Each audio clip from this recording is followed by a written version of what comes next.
आता श्री साई सच्चरित अध्याय 23 ओवी 163. अर्त्र त्राणार्थ शस्त्र धारण तेनेची निरपराध अज हनन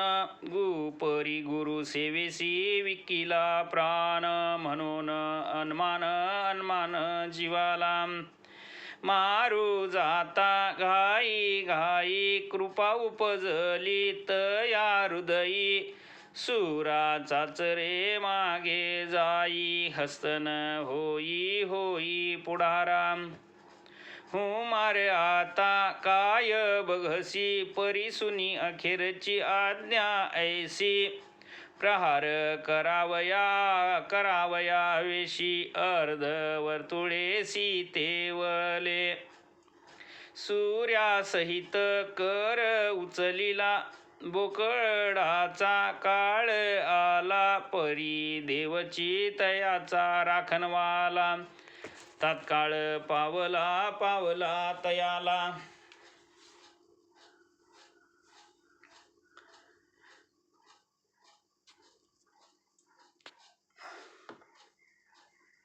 आता हा खास करील घाय ऐसे पाहुनी साई माय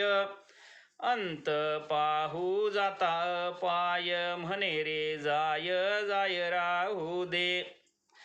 हा काका होय परता काय रे तुझी ही निष्ठुरता ब्राह्मण होनी हिंसा करिता विचार चित्ता नाही का ऐसे परिसता टाकीला सुरा आश्चर्य वाटले लहान थोरा जीवदान लादला बकरा गुरु भक्ती शिखरा चढविली मग काका सुरा टाकून काय वदती द्यावधान बाबा अपुले अमृत वचन धर्म शासन ते आम्ही नेनू दुजा धर्म आम्हा नाही लाज शरम गुरु वचन पालन हेची वर्म हाची आगम आम्हा ते गुरु आज्ञा परी पालन हेची शिष्याचे शिष्यपण हेची आम्हा निज भूषण अवज्ञा दूषण सर्वार्थी होऊ सुखी अथवा कष्टी परिणामावर नाही दृष्टी घडेल असेल जैसे अदृष्टी परमेष्ठीला काळजी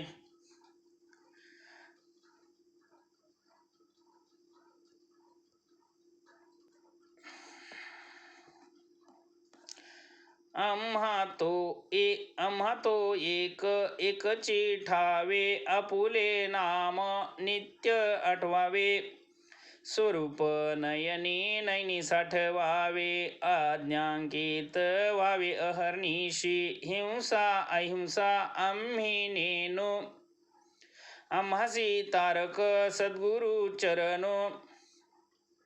आज्ञा किमर्थ हे मनी नानो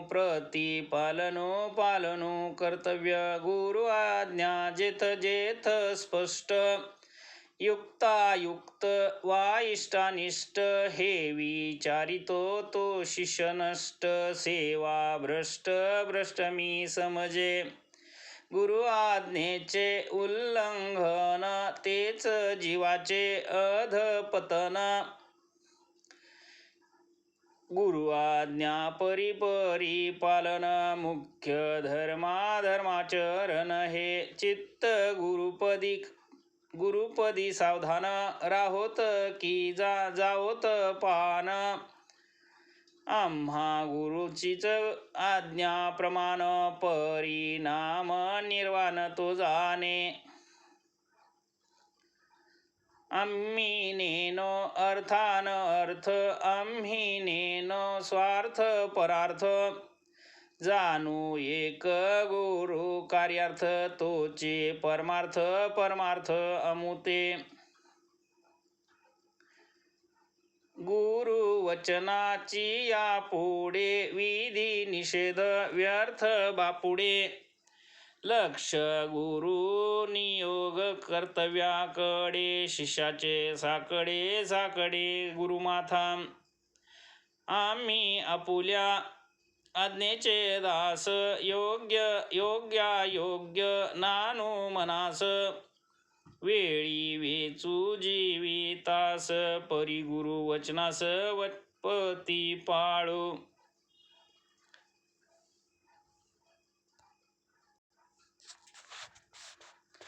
स्वभावे जे दयाभूत तेच मन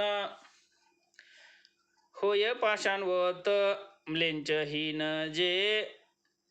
करू धजत ब्राह्मण सजत सजत करावया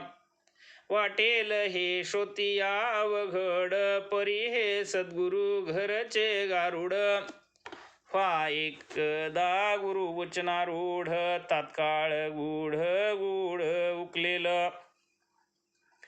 एकदा त्यांची धरिल्या कास एकदा त्यांची धरल्या कास पायी ठेविल्या पूर्ण विश्वास मग शिष्याची चिंता तयास न लगे सायास सायास कराया सर्व थैव पाहून घ्या पायास भय नाही मग तयास केवळ तोच तयात याचा आत्मविश्वास परती रास रास लाववी त्रिप्रकार शिष्य असती उत्तम मध्यम अधम वृत्ती प्रकार प्रत्येकी अतिसंकलिती अभिव्यक्तीस व्यक्तीस आणि तो न सांगता अभिष्ट जाणणे जाणताच सेवा करू लागणे प्रत्यक्ष आज्ञे लागीन खोळंबणे जाणे उत्तम उत्तम शिष्य तो गुरुने आज्ञापिता मानणे अक्षर अक्षरे प्रतिपाळणे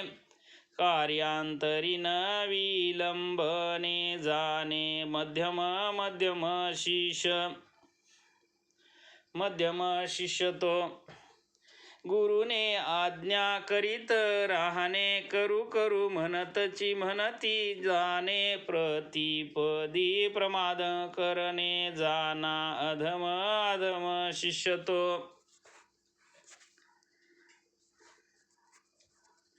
परम वैराग्य नाही अंतरी नित्यानित्य विवेक न करी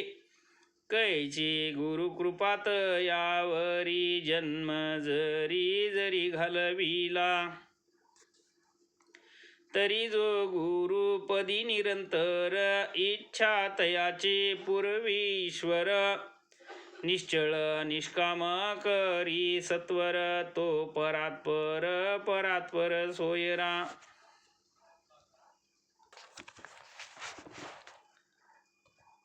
असावे निर्मळ श्रद्धा बळ वरी प्रज्ञेचे बळ प्रबळ सबुरीची जोड आढळ परमार्थ सबळ तयाचा येथे न लगे प्राण निरोध अपानोदान यांचा शोध हटयोग समाधी वा उद्बोध साधन दुर्बोध ते आम्हा असता शिष्याची भूमिका तयार सद्गुरु सिद्धीसी नाही उशीर ते तो सदैव अनुग्रह तत्पर एकाची पायावर उभे सगुण साक्षात्कार प्रतीती भक्त मात्र तेच अनुभविती भाविकांना उपजे उपजे भक्ती पाखंड युक्ती युक्ती इतरांना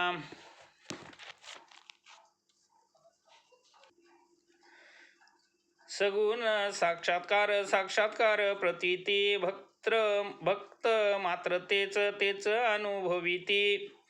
भाविकांना उपजे उपजे भक्ती पाखंड युक्ती युक्ती इतरांना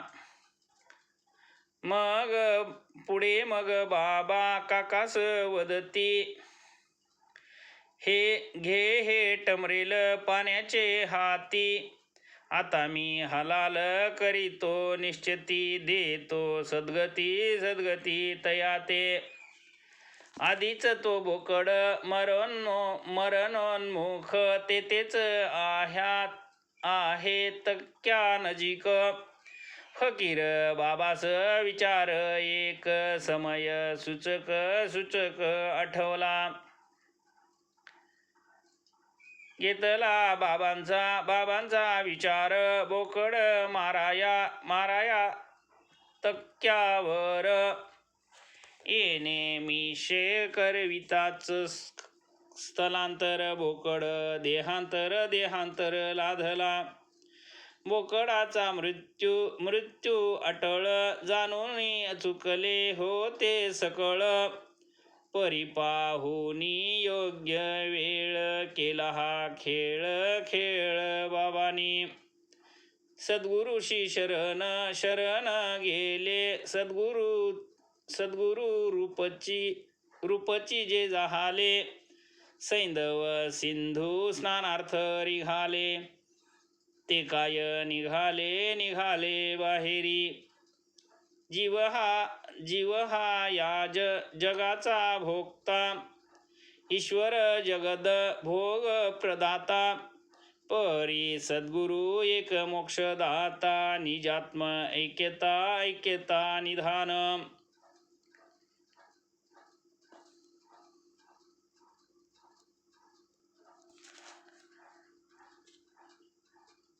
कृपा उपजली या पोटी सद्गुरु देतील दिव्य दृष्टी तेने मग ही सकल सृष्टी मावेल दिठी एकदाची हेमाड साई पायी शरण तेथे वाही देहाभिमान मनी म्हणे सावधान बाबा निर्भिमान मज ठेवा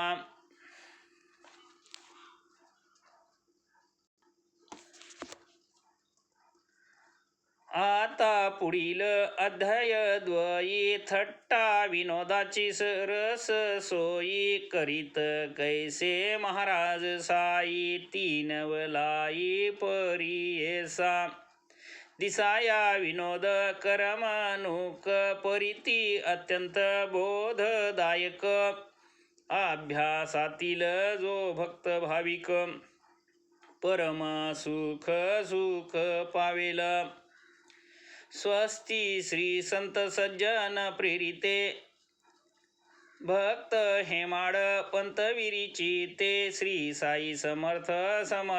सच्चरिते गुरु भक्त लीला दर्शन नाम त्रयोविंशतितमोऽध्याय अध्याय संपूर्णम् सद्गुरु श्री साईनाथार्पणमस्तु शुभं भवतु शुभं भवतु शुभं भवतु।